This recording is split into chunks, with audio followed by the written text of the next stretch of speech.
Hello everyone, welcome to my channel library affairs. तो बच्चों, मैं आज आपके लिए जो वीडियो लाई हूँ ये आपके प्रैक्टिकल 227 जो एग्ज़ाम होगा बीएलआई का, उसके बारे में वीडियो है। जैसा कि मैंने आपको प्रीवियस वीडियो में बताया था कि मैं आपको जो है प्रैक्टिकल करना सिखाऊंगी कि आपको कैसे करना है। ये प्रैक्टिकल आपका ऑन पेपर होगा, ये भी पहले बताया जा चुका है। तो 227 का जो प्रैक्टिकल है आपका, ये 2 पार्ट्स में डिवाइडेड है, 35 मार्क्स का। फर्स्ट पार्ट आपका डीडीसी है, Dewey decimal classification, and second part आपका AACR 2R एंड मार्क 21 है। ठीक है, तो 1.5 घंटे में आपका डीडीसी हो जाएगा और 1.5 घंटे में आपका ये वाला पेपर आपको करना है सेम डे पे। तो ये वाला जो 227 का जो सेकंड पार्ट है, हम वो पहले शुरू करेंगे समझना। क्यों? क्योंकि डीडीसी बेटा उसकी बहुत ज़्यादा वीडियोस नहीं है, वो एक कॉन्सेप्ट है जो आपको समझना है कि आपको कॉल नंबर, क्लास नंबर कैसे उससे निकालना है और कैसे आपको लिखना है। बस इतना ही समझना है, बाकी कोई भी टाइटल आ जाए उसका आपको क्लास नंबर निकाल के लिखना है। लेकिन जो AACR 2R और मार्क 21 है, ये एक क्या है, पहले तो आप समझ लीजिए, ये कार्ड बनाने का प्रोसीजर है। तो इसकी जो कुछ वीडियोस है वो लगभग मैं कम से कम आप समझ लीजिए कि 10 to 11 वीडियोस अप्रॉक्स आएंगी, और मैं आपको छोटी छोटी वीडियोस डालूंगी जिसमें आपको कोई भी प्रॉब्लम ना हो समझने में। आप वीडियो को पॉज कर करके, रिवाइंड कर करके, रिवर्स कर करके बार बार देख सकते हैं, बार बार समझ सकते हैं। ठीक है, बाकी आपको जो नहीं आएगा वो मेरे टेलीग्राम चैनल पे आप आके मेरे से कोई भी टॉपिक के ऊपर कोई भी डाउट है आपका, तो वहाँ पे मेरे को कॉन्टैक्ट कर लीजिए। ठीक है, तो चलिए शुरू करते हैं। बहुत इजी वे में बताऊंगी, बिल्कुल भी टफ नहीं है, थोड़ी सी टिपिकल है चीज़ें, लेकिन जब आप मेरी वीडियो देख लीजिए उसके बाद आप एक बार सेल्फ प्रैक्टिस जरूर करिए ताकि आपको बहुत अच्छे से आ जाए। और ये 35 मार्क्स, आई थिंक ये आपको फुल 35 मार्क्स मिल सकते हैं, बस थोड़ा सा कॉन्सेप्ट समझने की देर है आपकी। ठीक है, तो इसीलिए हम लोग जो सेकंड पार्ट है AACR 2R का, ये हम आज पहले शुरू कर रहे हैं और इसी की कंटिन्यूअस वीडियोस आएंगी। तो आप इस पे प्लीज़ स्टिक रहिए चैनल पे ताकि आपको समझ में आता रहे। डेली 2 to 3 वीडियोस आपकी मैं अपलोड कर दूंगी ताकि आपके जब तक एग्जाम हो तब तक आपको कॉन्सेप्ट सारा क्लियर हो जाए। ठीक है, तो चलते हैं। BLI 227 का एग्जाम है आपका। हम कौन सा पार्ट करने जा रहे हैं? AACR 2R। पहले तो आप फुल फॉर्म समझ लीजिए और ये समझ लीजिए ये होता क्या है। इस जो आज फर्स्ट वीडियो है, ये जो पार्ट 1 है आपका, इसमें सिर्फ आपको एक मैं फॉर्मेट बताऊंगी, एक ओवरव्यू बताऊंगी, ताकि जो आने वाले वीडियोस में जब मैं आपको क्वेश्चंस करने सिखाऊंगी तो आपको पता चल जाए कि एक्चुअली में आपको करना क्या होता है। ठीक है, तो AACR का पहले तो फुल फॉर्म आप देख लीजिए क्या होता है। Anglo American cataloguing rule. ये एक कैटलॉगिंग का रूल है जो कि आपको एक कार्ड फॉर्म में बनाना पड़ता है। और ये जो 2R हम लिखते हैं, ये क्या होता है बच्चा? ये रिवाइज्ड एडिशन है, ये सेकंड रिवाइज्ड एडिशन है, इसीलिए इसको 2R लिखा जाता है। R से रिवाइज्ड एडिशन एंड 2 से मीन सेकंड रिवाइज्ड एडिशन। ठीक है, अब देखिए जो AACR होता है उसमें कितने जो कार्ड बनाते हैं हम, जो कैटलॉगिंग का कार्ड बनता है उसमें बच्चा कितने टाइप की एंट्रीज होती है? तो 2 टाइप की एंट्रीज होती हैं। मेन एंट्री होती है और आपकी एडेड एंट्री होती है।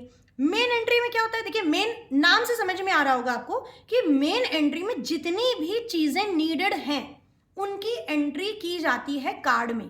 कार्ड जैसे आपने देखा होगा कि जब आप लाइब्रेरी में जाते हैं, कोई बुक आप वहां से इशू करते हैं, तो जो आपको एक बुक की पॉकेट पे एक छोटा सा कार्ड रखा दिखता है, बस कुछ वैसे ही सिमिलर कैटलॉगिंग कार्ड भी होता है। वैसे ही कार्ड आपको बनाना रहता है। जो आपने देखा होगा बुक की फ्रंट पेज के पॉकेट में एक कार्ड सा रखा रहता है, लगभग वैसे ही सिमिलर टाइप ऑफ कार्ड रहता है ये। ठीक है, तो मेन एंट्री में क्या करना रहता है? हमको all the main details of that particular book हमको डालनी रहती है। और एडेड एंट्री क्या होती है? एडेड एंट्री नाम से समझ में आ रहा है कि कोई चीज ऐड हुई है उसकी एंट्री होती है। तो जैसे मान लीजिए एक बुक है, किसी 2 ऑथर्स ने उस बुक को लिखा है। ठीक है, तो एक ऑथर का नाम तो जो आपकी मेन एंट्री है उसमें आ जाएगा। अब दूसरे ऑथर को हम छोड़ नहीं सकते हैं, उनको लीव नहीं कर सकते, उनको निग्लेक्ट नहीं किया जा सकता है, तो उनका जो नाम है वो आपकी एडेड एंट्री के कार्ड में आएगा। मेन एंट्री का भी कार्ड बनता है और एडेड एंट्री का भी कार्ड बनता है। ठीक है, जो मेन एंट्री का कार्ड है वो मेन एंट्री के नाम से बनेगा, जो एडेड एंट्री का कार्ड है वो एडेड एंट्री के नाम से बनेगा। एडेड एंट्री में जॉइंट ऑथर, मतलब कि अगर कोई 2 या 2 से ज्यादा ऑथर्स ने लिखी है। टाइटल, मान लीजिए एक बुक है उसके आप 2 या 1 से ज्यादा टाइटल हैं, वो आपको मेंशन है तो उसका भाई एक टाइटल तो आप मेन एंट्री में डाल देंगे उसका नाम, एक टाइटल आपका एडिड एंट्री में पड़ेगा। उसके बाद सीरीज, भाई एक बुक है उसकी कई सीरीज है, जैसे आपको पता होगा कि एक बुक है उसकी कई वॉल्यूम्स कई सीरीज आती है, पार्ट 1 सीरीज, पार्ट 2 सीरीज, तो एक पार्ट तो आपकी मेन एंट्री में आ जाएगी, उसके बाद आपकी जो अदर सीरीज है वो पार्ट 2 में आती जाएंगी। और सब्जेक्ट तो इसी तरीके की एडिड एंट्री होती है। ठीक है, तो ये समझ में आ गया आपको कि दो तरीके का कार्ड बनेंगे, एक मेन एंट्री का कार्ड बनेगा और एक एडेड एंट्री का कार्ड बनेगा। अब हम आ जाते हैं जो साइज ऑफ द बुक है, size of the cataloguing card है। अब जो कार्ड आप बनाएंगे बेटा, देखिए जो AACR2R है ये आपका एक रूल के अकॉर्डिंग चलता है काम। इसमें आप कुछ भी अपने हिसाब से नहीं कर सकते। जैसे कि जो एक कार्ड का साइज है, ये साइज आपका एक फिक्स्ड है, आप इसमें चेंजमेंट नहीं कर सकते हैं। लेकिन जब आपका पेपर आएगा लास्ट ईयर तक तो ऐसा था, जैसे हिंदी की लाइंस का आपकी कॉपी होती है वैसे ही कॉपी आई थी, तो उसमें कार्ड बने हुए आए थे, मतलब सिर्फ कार्ड का जो रेक्टेंगुलर फॉर्म होता है वो बना हुआ आया था, बाकी एंट्रीज आपको करनी थी। लेकिन अगर बाई चांस आपका बना हुआ नहीं आता है इस बार, तो आप कार्ड जो बनाएंगे उस कार्ड का साइज क्या होगा, अगर सेंटीमीटर में लेंगे तो 12.5 इंटू 7.5, मतलब 12.5 ये लेंथ हो गई और 7.5 ये आपकी ब्रेथ हो गई। अदरवाइज अगर आपको इंचेस में बनाना है तो 5/3 इंचेस का आपका कार्ड बनेगा, 5 length and 3 is your breath. ठीक है, तो इतना तो आपको सब समझ में आ गया। अब हम देखते हैं कि कैटलॉगिंग कार्ड का फॉर्मेट। ठीक है, तो फॉर्मेट ऑफ कैटलॉगिंग कार्ड। अब मेन एंट्री, जैसे कि मैंने आपको बताया था मेन एंट्री का कार्ड बनेगा तो मेन एंट्री के नाम से बनेगा, तो मेन एंट्री का कार्ड। अब ये देखिए ये एक कार्ड है, जैसे मैंने आपको बताया था कि एक रेक्टेंगुलर फॉर्म में कार्ड होता है, ये 5/3 का कार्ड है।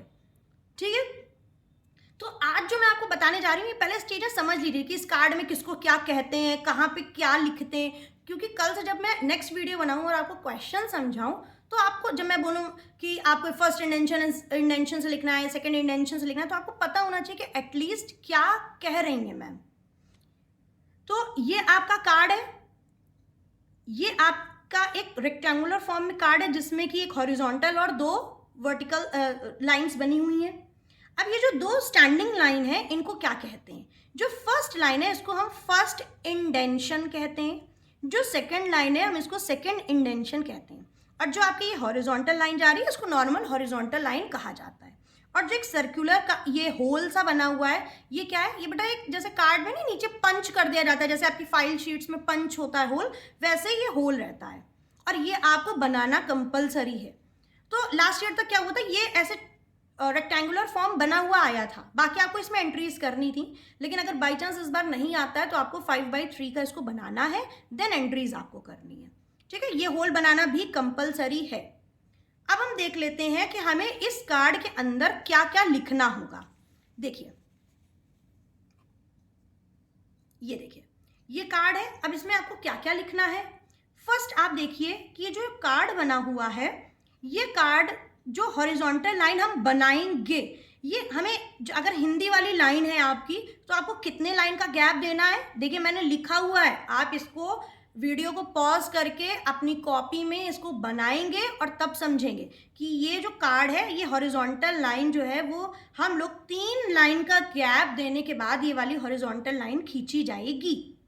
ठीक है, उसके बाद वर्टिकल लाइंस आप बना लेंगे, वर्टिकल लाइंस के बीच का एक नॉर्मल गैप आप ले लेंगे। ठीक है, उसके बाद यहाँ पे जो ये वाला बॉक्स है हम इसमें लिखते हैं कॉल नंबर। कॉल नंबर क्या होता है, call number is the number which is a combination of class number plus book number. Class number और बुक नंबर को जब जोड़ दिया जाता है तो वो बन जाता है कॉल नंबर। बेटा ये आपको जो है ये क्वेश्चन में अवेलेबल मिलेगा डेटा, तो आपको परेशान होने की जरूरत नहीं है कि मैम ये कॉल नंबर कहाँ से आएगा या इस तरीके का, ये डेटा आपको क्वेश्चन में अवेलेबल मिलेगा। जब कल से मैं क्वेश्चंस कराऊंगी तो आपको सब कुछ समझ में आएगा, आज आप सिर्फ इतना समझते जाइए।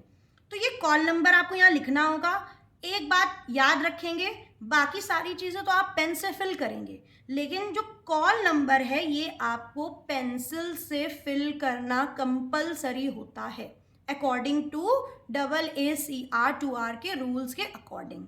तो ये जो कॉल नंबर होता है ये आपको पेंसिल से फिल करना होता है। देखिए मैंने लिख भी दिया है रेड कलर से, पेंसिल से।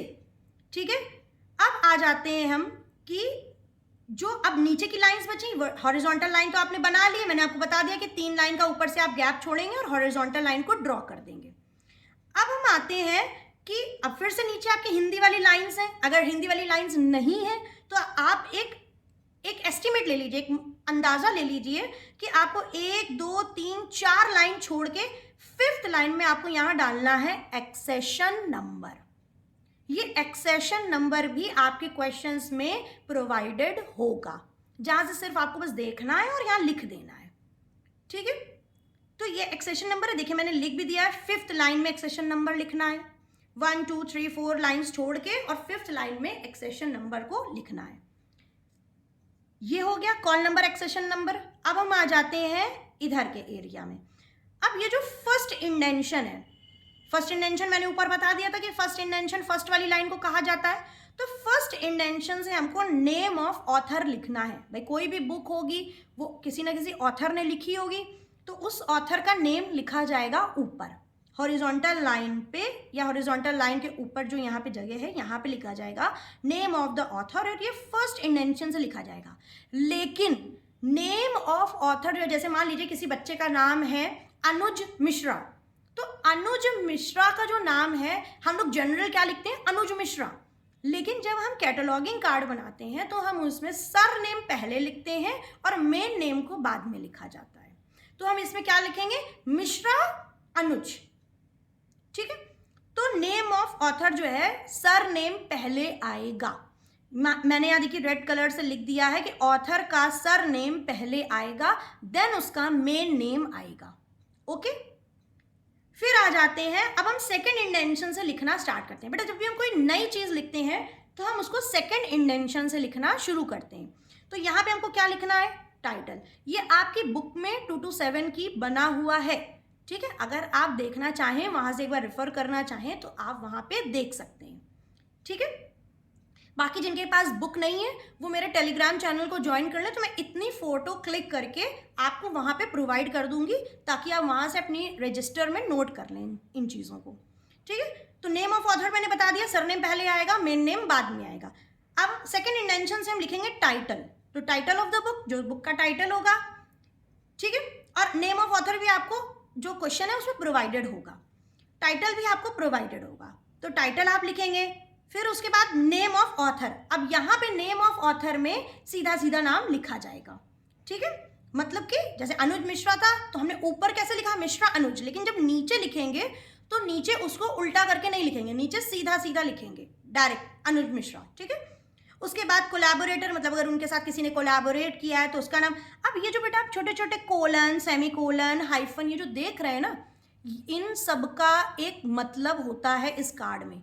ये ऐसे ही फालतू नहीं लगे हैं, या ऐसे ही मैंने नहीं लगा दिए हैं, या अगर आप मिस कर देंगे तो ऐसा नहीं कि इसके मार्क्स नहीं कटेंगे।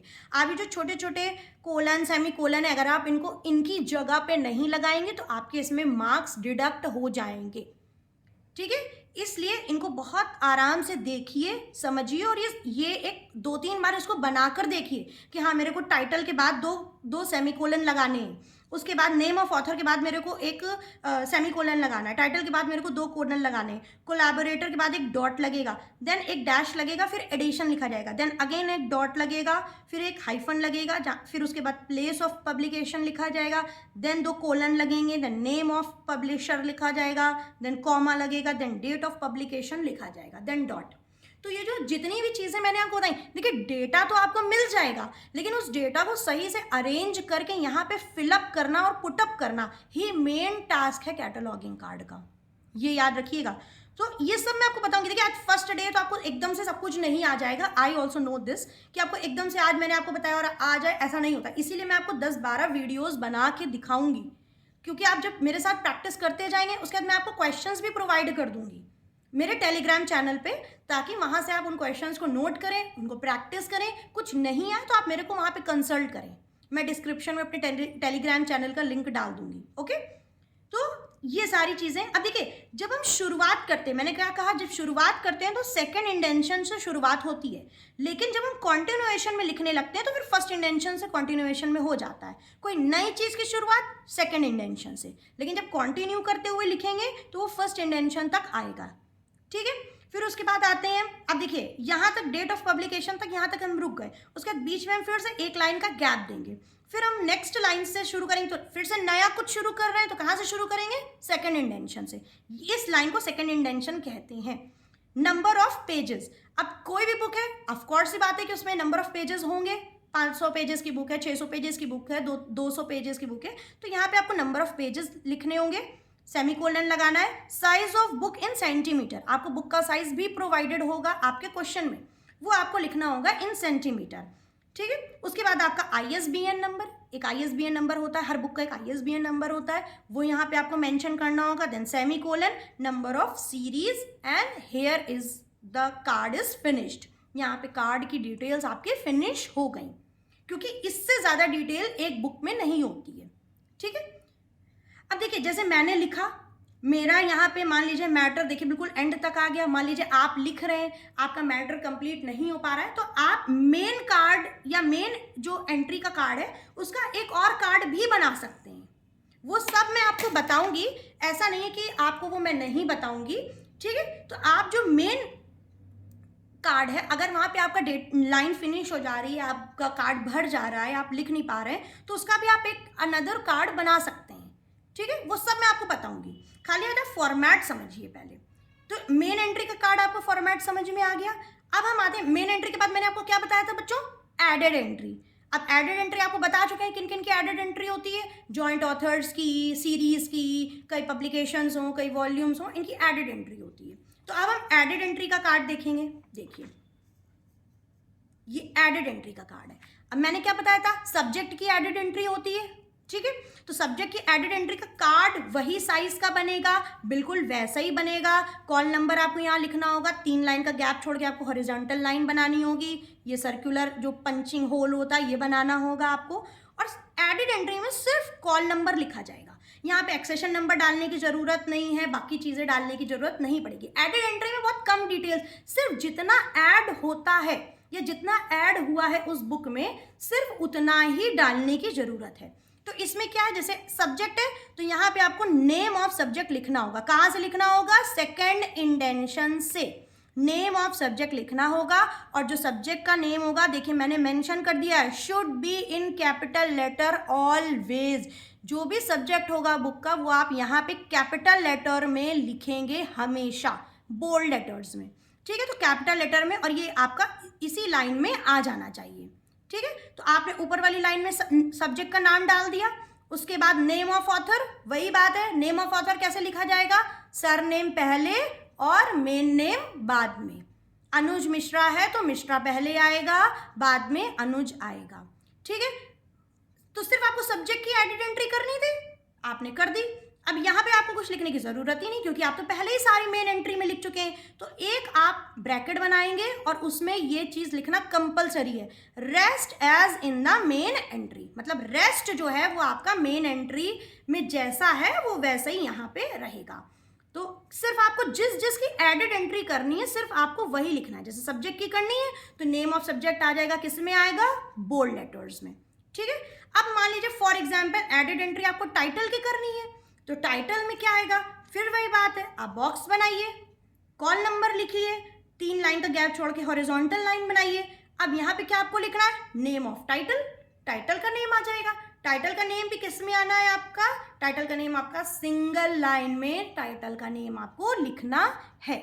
फिर यहाँ पे name of author, name of author में फिर क्या आएगा? सरनेम पहले, मेन नेम बाद में। और यहाँ पे टाइटल फिर से जो टाइटल है उसको नेम उसका मेंशन कर दीजिए।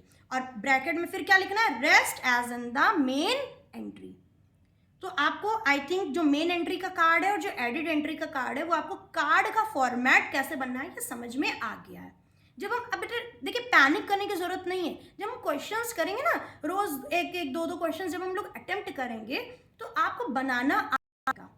आज आप जो है सिर्फ कार्ड बना कर सीखिए कि मेरे को कहाँ क्या लिखना है, ठीक है। बाकी डेटा तो आपको दिया ही होता है, वो तो आपको सिर्फ वहां से उठाना है और रखना है, लेकिन कैसे रखना है आपको मैंने बताया ना, डॉट, कोलन, सेमी कोलन, ये इधर से उधर नहीं होने चाहिए, ठीक है। तो जब प्रीवियस वीडियो में मैं आपको बता रही थी तो मैंने बेटा एक चीज़ बताई थी, आपने नोट करा होगा कि बेटा जिस चीज़ का हम लोग AACR2R बनाते हैं उसी की हम लोग मार्क एंट्री भी करते हैं। जैसे एक क्वेश्चन मान लीजिए आपका आया, आपने उसका मेन एंट्री का कार्ड बना दिया, फिर एडेड एंट्री का कार्ड बना दिया, लेकिन अभी यहाँ आपका काम खत्म नहीं होगा, इसके बाद आपको मार्क एंट्री करनी होगी। इसलिए क्वेश्चन पेपर में 5 क्वेश्चंस आते हैं जिसमें आपको 3 क्वेश्चंस कंपलसरी होते हैं करना। तो क्या क्या करना होगा, हर क्वेश्चन में मेन एंट्री का कार्ड, एडेड एंट्री का कार्ड, देन आपको क्या करना है, उसकी मार्क एंट्री करनी। अब मार्क एंट्री क्या होता है सब पूछेंगे, तो देखिए मार्क एंट्री क्या होता है, जो कार्ड बना रहे हैं ये तो आप पेन एंड पेपर पे कार्ड बना रहे हैं, लेकिन वही डेटा तो हर लाइब्रेरियन को अपने कंप्यूटर पे भी सेव करना होता है और उसी की कैटलॉगिंग कंप्यूटर पे भी होगी। तो व्हाट इज मार्क, मार्क का फुल फॉर्म क्या होता है, it is a machine readable cataloguing. Machine क्या होती है, हमारी कंप्यूटर, तो जो मशीन रीड कर ले वैसी कैटलॉगिंग हमको करनी है, दैट इज मार्क। और यही जो इनका हम AACR का कार्ड बनाएंगे उन्हीं की हम मार्क एंट्रीज भी करेंगे। ठीक है, अब मार्क का याद करिए, जब प्रीवियस वीडियो में आपको मैंने दिखाया था, फिर से एक बार खोल के मैं आपको दिखा देती हूँ। बेटा मार्क के बहुत एंट्रीज होती हैं, बहुत टैग्स हैं, ये देखिए इतने सारे मार्क के टैग्स हैं, ये देखिए। लेकिन इतने याद करना आई ऑल्सो नो कि आपके लिए पॉसिबल नहीं है। ठीक है, तो इतने सारे आपको मैं याद करने के लिए नहीं कहूँगी, सिर्फ मैं उतना बताऊँगी जितने में आपका काम हो जाए और आपका जो मतलब आपको मार्क्स अच्छे मिल जाए और आपका प्रैक्टिकल सक्सेसफुली हो जाए। तो जो मार्क है इसके मैं आपको सिर्फ 10 टैग्स बता रही हूँ। मैंने आपको पहले बताया था सिर्फ 10 या 15 टैग्स बताऊँगी और यही आपको लर्न करने हैं। ठीक है, तो देखिए मार्क में आपको क्या करना है, इस तरीके का आपको बॉक्स बनाना होगा। ठीक है, इस तरीके का जब आप बॉक्स बनाएंगे तो पहले बॉक्स में क्या लिखेंगे, मार्क का टैग। ठीक है, और मार्क 21 याद रखिएगा, 21 का मतलब है 21st सेंचुरी में जो हम मशीन रीडेबल कैटलॉगिंग करते हैं, दैट इज मार्क 21। ठीक है, मार्क का तो फुल फॉर्म मैंने बता दिया, मशीन रीडेबल कैटलॉगिंग, और 21 का मतलब है 21st सेंचुरी। ठीक है, अब ये जो आपका बॉक्स है इसमें देखिए क्या क्या एंट्रीज करनी है। तो फर्स्ट जो बॉक्स है इसमें हम लिखते हैं मार्क टैग, सेकंड है कंटेंट या डिस्क्रिप्शन ब्रैकेट में लिख दीजिए, third is indicator, fourth is subfield and fifth is data. ठीक है, अब टैग, बेटा ये टैग्स ना ये आपको याद करने हैं। देखिए इसका कोई ऑप्शन नहीं है या कोई इसका शॉर्टकट आप अपने आप से बना लीजिए कि आपको कैसे 4-5 बार इसको कॉपी रजिस्टर में लिखिए, आपको सब याद हो जाएगा। मैं इसकी फोटो खींच के आपको मेरे टेलीग्राम पे दे दूंगी ताकि आप अच्छे से इसको लर्न कर लें। ठीक है, तो 020, देन 082, 100, 245, 250, 260, 300, 650, 700 और 900, मतलब 020 से ये लेके और 900 तक हमारे टैग्स जाएंगे। इसमें बीच में बहुत सारे टैग्स होते हैं लेकिन वो मैंने स्किप कर दिए हैं आपके लिए। ठीक है, तो 020 में हम क्या लिखते हैं, हम ISBN नंबर लिखते हैं। याद करिए मेन एंट्री में मैंने आपको बताया है कि ISBN नंबर लिखना होता है बुक का। अब इंडिकेटर, बेटा ये जो डैश डैश हाइफन जैसा बना है ना, ये डैश नहीं है, ये इसका इंडिकेटर है, ये आपको बनाना ही होगा वहाँ पे। आप ऐसा नहीं कि इस बॉक्स को खाली छोड़ देंगे, आप कुछ और बना देंगे, ऐसा नहीं होता है। जैसा जो लिखा है वैसे ही आपको इसमें बनाना है। सब फील्ड $A, क्योंकि ये मशीन रीडेबल कैटलॉग है तो मशीन की भाषा इसमें यूज होगी, तो $A का साइन और डेटा, ISBN नंबर जो आपको वहाँ होगा वही आपको यहाँ पे फिल कर देना है उठा के। इसीलिए डेटा मैंने ये डेटा की जगह खाली छोड़ दी है, क्योंकि जो वहाँ पे होगा वो यहाँ पे आपको फिल कर देना है। अब 082 का क्या है, DDC नंबर, DDC नंबर आपका जो होगा वो आपको यहाँ फिल कर देना है $A, और ये 00 है। ठीक है, फिर 100 में मेन एंट्री का पर्सनल नेम, पर्सनल नेम मतलब जो मेन एंट्री में हमने पर्सनल नेम एंटर किया है ना ऑथर का, जो वहाँ पे एंट्री करी है वही यहाँ पे एंटर हो जाएगा। ठीक है, 245 में टाइटल का स्टेटमेंट, जो टाइटल होगा वो यहाँ पे एंट्री हो जाएगी $A में। 250 या एडिशन की, एडिशन कौन से एडिशन की बुक है या उसमें कितने एडिशंस अवेलेबल हैं। 260 में पब्लिकेशन और डिस्ट्रीब्यूशन, इसमें आएगा $A, $B और $C। $A में हमें लिखना है प्लेस, कहाँ में पब्लिश हुई बुक, $B में पब्लिशर, कौन पब्लिशर है जिसने बुक को पब्लिश किया है, और $C में ईयर ऑफ पब्लिकेशन, कि बुक किस सन में पब्लिश की गई है। देन 300 टैग में क्या आएगा, फिजिकल डिस्क्रिप्शन, फिजिकल डिस्क, ये बेटा ऐसे ही लिखना है, आपको डेटा यहाँ फिल करना है। 1 2 3 4, ये जो 4 कॉलम्स है ये एज इट इज आपको याद करने, सिर्फ डेटा बदलेगा। ठीक है, डेटा बदलेगा का मतलब है हर क्वेश्चन का डेटा, भाई हर बुक का डेटा अलग होगा, तो क्वेश्चन का डेटा जो क्वेश्चन के अकॉर्डिंग यहाँ पे आप फिल करेंगे, बाकी ये सब कॉमन रहेगा हर क्वेश्चन में, ठीक है। उसके बाद आ जाइए 650 सब्जेक्ट एडेड एंट्री, तो सब्जेक्ट जो ऐड किया है उसकी एंट्री यहाँ। 700 में एडेड एंट्री पर्सनल नेम, अगर एक से ज़्यादा ऑथर है तो उनका नेम जो है वो यहाँ पे मेंशन हो जाएगा। और 900 में आपका एक्सेशन नंबर $A के साइड में ये हो जाएगा, ठीक है। ये आप बना कर देखिए, एक दिन में नहीं आ जाने वाली चीज़ है, इसीलिए 2 से 3 बार इसको प्रैक्टिस करिए। ज़्यादा समय नहीं है, 1 हफ्ते का समय है आपके पास, ठीक है। तो आप इसको बना कर प्रैक्टिस करिए। मैं जो क्वेश्चंस की वीडियो है वो अपलोड करती हूँ बहुत जल्द, ओके। तो करिए, बाकी कोई भी प्रॉब्लम हो तो मेरे वो डिस्कशन में, मेरे जो टेलीग्राम का डिस्कशन लिंक है उस पर टैप करके मेरे डिस्कशन ग्रुप पे ज्वाइन हो जाइए और वहाँ पे मेरे को कांटेक्ट करिए, ठीक है। तो जो ये वीडियो है इसको ज़्यादा से ज़्यादा अपने ग्रुप्स में शेयर करिए और लाइक करिए, सब्सक्राइब करिए लाइब्रेरी अफेयर्स को। ये आपका चैनल है लाइब्रेरी अफेयर्स, ओके। सो चलिए फिर नेक्स्ट वीडियो में मिलते हैं। Okay, bye bye everyone, thank you.